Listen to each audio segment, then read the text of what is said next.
Hey ladies, let's talk about Valentine's Day and chocolates and teddy bears and roses and how many of his friends do you know and how many years has he been out in the market and what was his ex-girlfriends like and these things. Let's talk about all of that. And I'm sure we're going to get so many answers about what God wants for us from a true man of God. We're going to get all our answers from that. Wrong. We are not going to talk about that. We are going to throw that out the window because those things, they do not belong to us anymore. They do not belong to what we know. After what we have read in the Bible, after what we have seen about the truth, these things are not for us. These things are not for our daughters. They're not for our sisters. And that's just how it is, and we're going to have to swallow that pill. It's going to be tough, but once you do it, you realize the stupidity in it. I'm not here to tell you that a certain man with a certain kind of job or income or the things he buys you or any other kind of rule that this world has set for us when we are to look for certain qualities in a man. I'm not going to tell you these things because I don't believe in them. Because I think they're all a load of... I'm not going to swear in this video, but you know what I'm going to say. They're not for us, they're not of God, and they're against what God teaches in the Bible. If you want to know what to look for in a man, you have to look in the Bible. God will tell you, and He has done so brilliantly.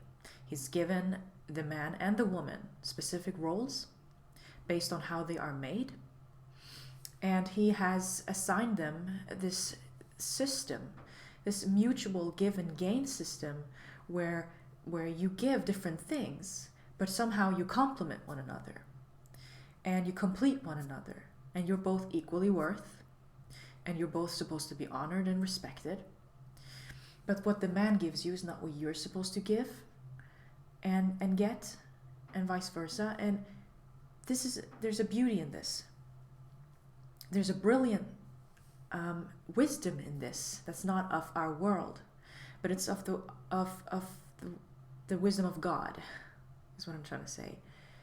If you want to know what to look for in a man, you have to look in the wisdom of God.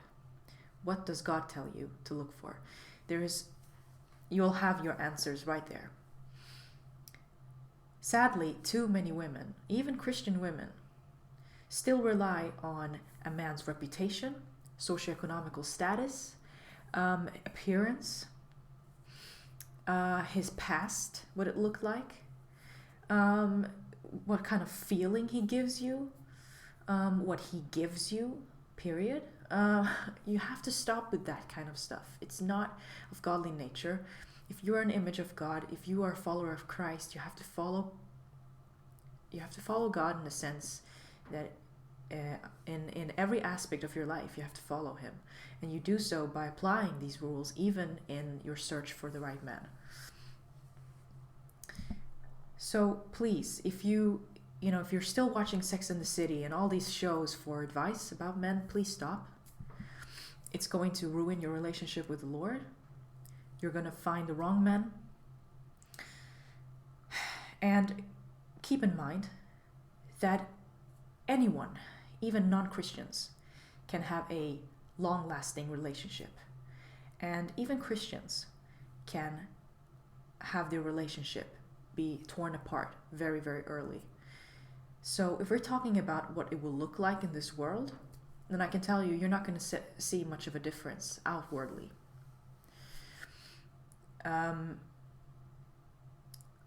But this is important on the inwardly aspect, because if you date someone and you have these kind of values as your compass, the wisdom of the world and not the wisdom of man, of the Lord, not wisdom of God,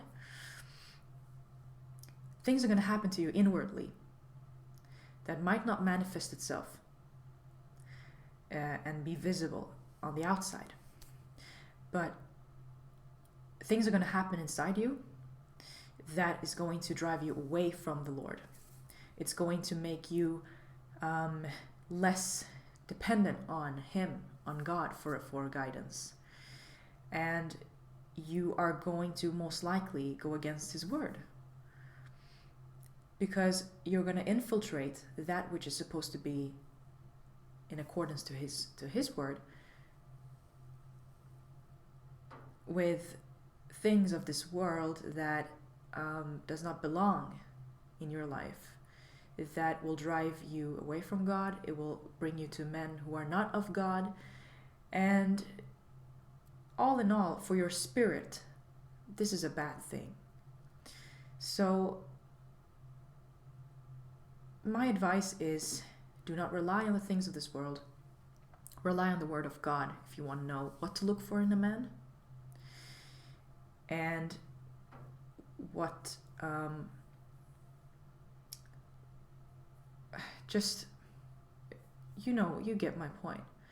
It's that simple. It really is that simple. Throw away all the rules that you've learned. Everything, every idea or belief that you had about what to look for, throw it away and start all over again. And use God as a reference. That's my best advice for you. And some things you should be looking for that I think is of God, from what I have learned so far. Character, okay? You look at the person's, their self, but on the inside. The things that they've done in the past, have they changed, or are they still the same person? You can see that in their character, in the ways, in the things that they do. Are they someone who keeps to their promises? Are they honest? Are they honest with you? Are they open about things that they are ashamed of, about things that they have done, about sin, the way they've sinned? Can they own up to something that they've done wrong? Can they admit to those things? What are they looking for with a woman? What is their goal? Are they looking for a woman of God, or are they looking for something of this world? Do they have respect for you? Do they honor you? Not only when you're alone, but with other people around, especially those of his, of his own circles.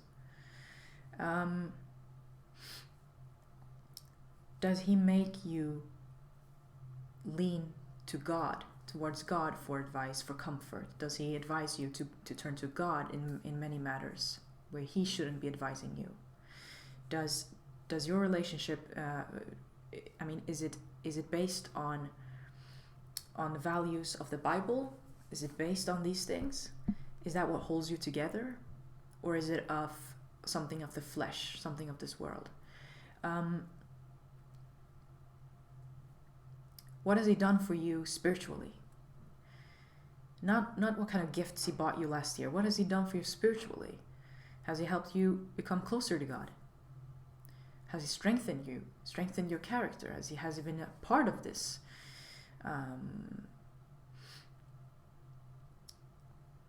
Has he helped you see the honorable thing of being a woman? Has he uplifted you in that sense? What kind of person is he? Is he brutally honest? Is he politically incorrect? Does he tell you what you need to hear rather than what you want to hear? These are the things you should look for. These are just some examples. And please don't be among those. This one, I know this is a sensitive topic, what I'm talking about now, because probably a lot of Christians with me will disagree.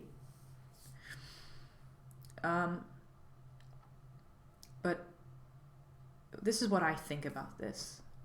I think it's wrong to expect the person you're interested in to have their whole entire life put together, to have everything solved and covered and fixed when you're outside of marriage. I think that is it's quite a bit too much to expect of someone. if he doesn't have that job he wanted to have, if he's not capable of doing certain things he wanted to be capable of doing in marriage, and you're still not married, I don't see why you're not allowed to be with this person because of this. That's something I wanted to mention and talk about. Excuse me. I don't know what's wrong with my sinus today.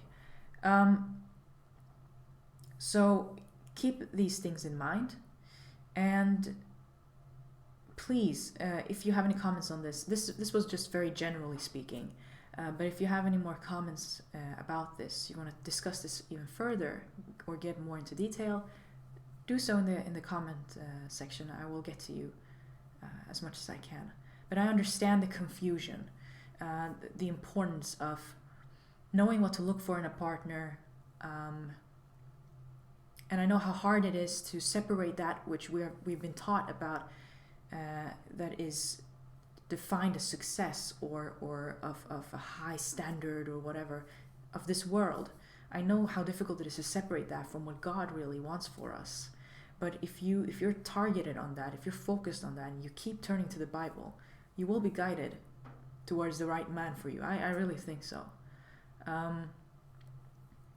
Have forgiveness, forgive the person, be a bit open-minded, don't be so judgmental. Remember that everything you judge the person of, look towards yourself. Have you done something similar? And try to really replicate that relationship that exists between Christ and the church. That's what we are taught in the Bible.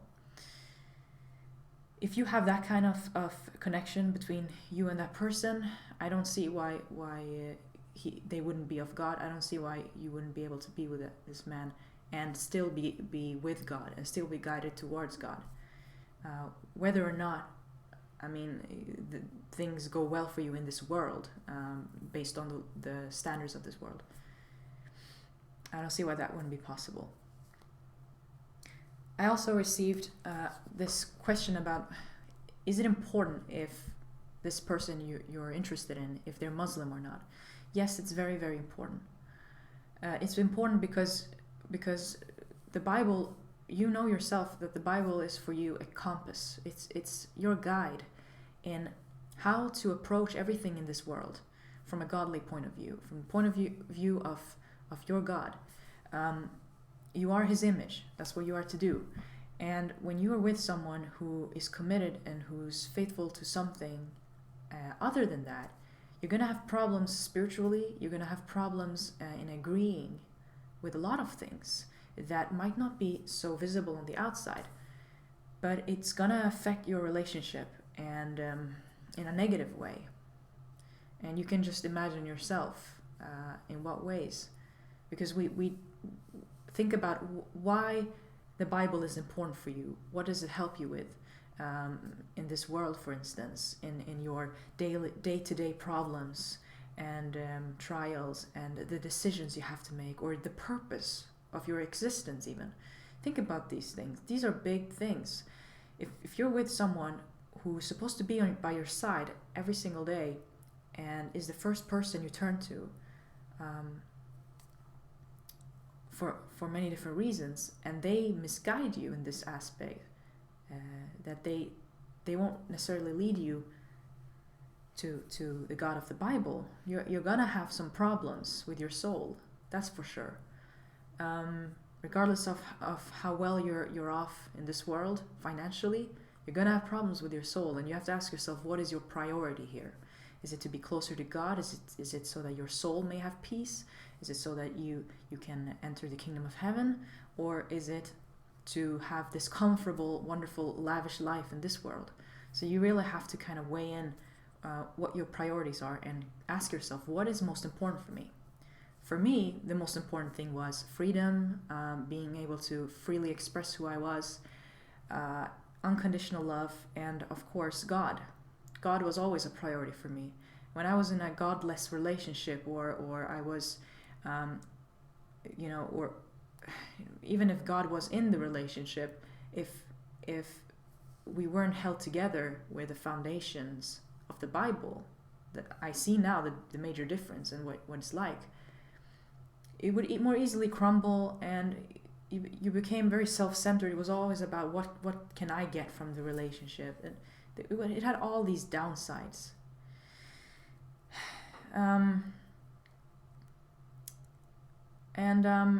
You're not really connected to that person in God, and that's a big problem, because sometimes things happen in life that's difficult. Sometimes feelings can weaken for that person. These emotional highs that you get when you're in love, sometimes these things can fade depending on what you're going through. This is normal. And you're not supposed to always forever have butterflies in your stomach. Remember, is this from God? No, it's not. God has another definition of love. And when you have that kind of love, and that is what keeps you together, it's very few things that can break you. Very few things that will tear the relationship apart when God comes first. Because what is more above God? You know what I mean? There's nothing above that. That's how we think as Christians. So that's my thoughts on that. I just have to point out that I have never understood so much about what is necessary in a relationship until I was in this one. Not because this person is superhuman, not because they are, some special person in the sense of that, they're somehow supernatural, or I don't know.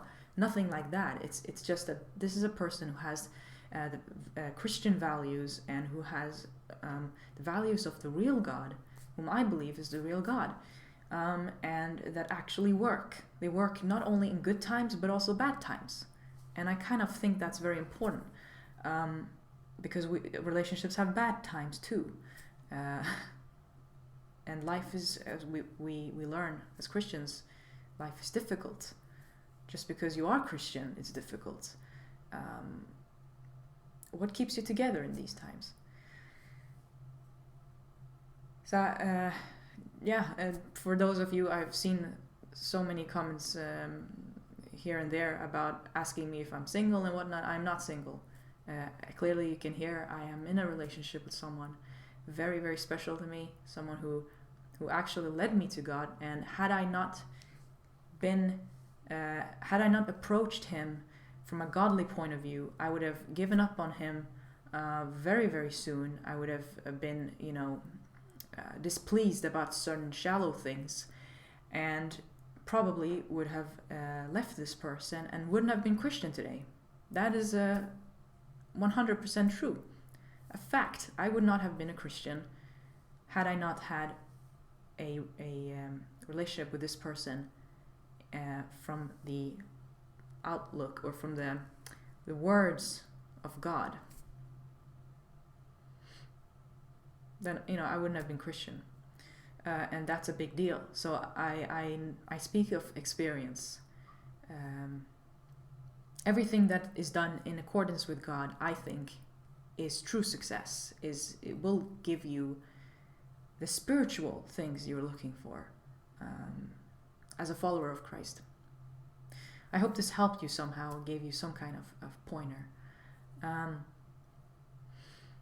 Please leave your comments below, and start a discussion about this if you like.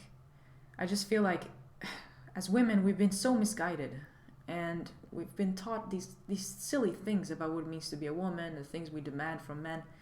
They're all wrong, they're all false, and they come from the wisdom of this world, and it's not of God. It's very important that you see these differences, so that you can, if you have a daughter in the future, or if you have one already, that you teach them the right things. You don't want them to become that way. And for yourself, of course. I mean, everybody benefits from this. Thank you guys for watching, and I'll see you in another video.